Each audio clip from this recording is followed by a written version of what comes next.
तो hello student. तो एक बार फिर से हमारे चैनल में आपका स्वागत है। तो हमने क्लास 10 के 1.2 एक्सरसाइज के क्वेश्चन नंबर 2 तक सॉल्व किया था। आज हम क्या करेंगे कि क्वेश्चन नंबर 3 को समझेंगे। तो यहाँ पे ध्यान दीजिए क्या बोला गया है कि बोला कि अभाज्य गुणनखंड विधि द्वारा। तो हमने तो अभाज्य गुणनखंड निकालना सीख लिया था। तो उसी का हम यूज़ करेंगे। बोला है कि अभाज्य गुणनखंड विधि द्वारा निम्नलिखित पूर्णांकों के एलसीएम और एचसीएफ ज्ञात करना है। ठीक है, क्या ज्ञात करना है? एलसीएम और एचसीएफ। तो हमने पिछले क्वेश्चंस में हमने एलसीएम और एचसीएफ निकालना सीखा था। ठीक है, तो उसी नियम को हम यूज़ करेंगे यहाँ पे। तो देखिए यहाँ पे सबसे पहला क्या है? सबसे पहला है हमारा, बोला है कि दिया गया है 12, 15 और 21। अब 12, 15, 21 का हम क्या करेंगे? सबसे पहले एलसीएम और एचसीएफ निकालेंगे। तो कैसे निकालते थे? तो हम अभाज्य गुणनखंड तो हमें आता है।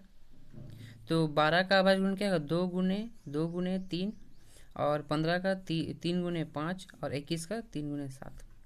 तो हमने क्या बात किया था कि अगर हम एचसीएफ निकालते हैं तो वो जो निकालते हैं उसमें तीनों में मैच होना चाहिए। तो अगर 2 दिया है तो 2 में मैच होना चाहिए। यहाँ पे 3 दिया है तो तीनों में मैच होगा। तो जो भी मैच होगा उस अगर मैच कर जाता है, यहाँ भी 3, यहाँ भी 3, यहाँ भी 3, तो हम इसका सर्कल बना देंगे, मतलब घेरा लगा देंगे। तो जो मेरा मैच कर गया वो क्या मिल गया मेरा, उसको हम एचसीएफ बोलते थे। अब हमें क्या लिखना है कि एचसीएफ तो मेरा मिल गया। अब एलसीएम में क्या होता था? जो मिलता था उसको भी लिखना था, और जो नहीं भी मिलता था उसे भी हमें लिखना था। तो जो मिलता था उसको हमको एक बार लिखना होता था, जो नहीं मिला उसको तो लिखना ही है आपको। तो यहाँ 2 का 2 लिख दिए, 2 का 2 लिख दिए, जो मिला उसको एक बार 3 लिखना है, तीनों नहीं लिखना आपको। फिर 5 लिख दिया, 7 का 7 लिख दिया। तो जब आप इसको सॉल्व कीजिएगा तो 420 आएगा। ठीक है, देखिए यहाँ पे ये क्वेश्चन समझ में आ गया। अब देखिए दूसरा क्वेश्चन में क्या बोला, एकदम सेम प्रोसेस वही अप्लाई करना है। देखिए सबसे पहले हम क्या करेंगे कि 17, 23 और 29 दिया हुआ है। तो अब इसका अभाज्य गुणनखंड निकालेंगे तो ये तो ऐसा नंबर है जो खुद से एक और अपने आप से जाएगा। तो 17 को लिख सकते हैं 1 और 17, 23 को 1 और 23, और 29 को 1 और 29। इसमें से क्या मिल गया? मेरा 1 मिल गया। तो जो मिलता है उसको क्या बोलते हैं? एचसीएफ बोलते थे। और जो नहीं मिलता था और साथ में उसको भी हमें लिखना पड़ता था, जो मिला हुआ भी है। तो सबसे पहले क्या लिखेंगे?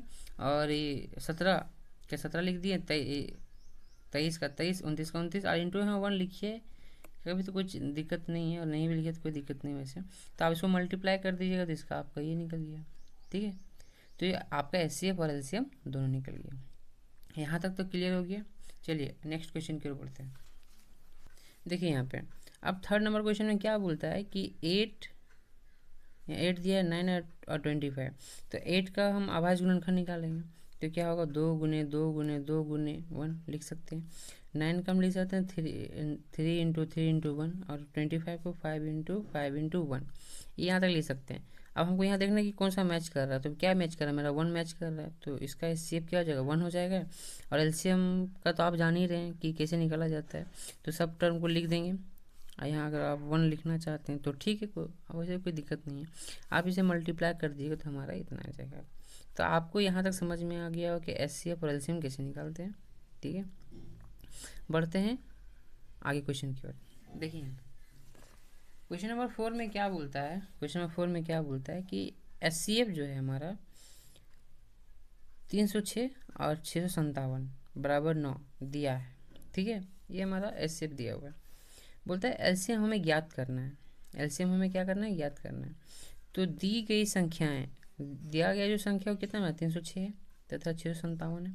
तो दोनों संख्याओं का जो गुणनफल होगा 306 और 657 का, ठीक है, दिया क्या है हमारा? एचसीएफ जो है 306 और 657 बराबर कितना दिया? 9 दिया है। ठीक है, फॉर्मूला क्या होता है हमारा?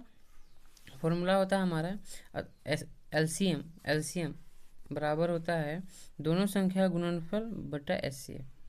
ठीक है, तो सबसे पहले देखिए कि दोनों संख्या गुणनफल हम यहाँ तो लिखे हुए हैं, यहाँ दिख रहा होगा आपको कि गुणनफल को लेना है। उसके बाद एचसीएफ हमारा 9 दिया है। ठीक है, तो जब आप इसको देखिए, ये आप हायर क्लास में चले गए हैं। ठीक है, 10 क्लास में, तो ये आपको हमें सॉल्व कर दिखाने की आवश्यकता नहीं है, ये आप खुद से कर सकते हैं। तो अगर आप इसको सॉल्व कीजिएगा तो आपका ये आंसर आएगा। ठीक है, यहाँ तक आपको कोई प्रॉब्लम नहीं हुआ होगा। तो मिलेंगे नेक्स्ट वीडियो में एक नए क्वेश्चन के साथ। तो चैनल को आप सब्सक्राइब कीजिए और शेयर कीजिए। मिलते हैं नेक्स्ट वीडियो में।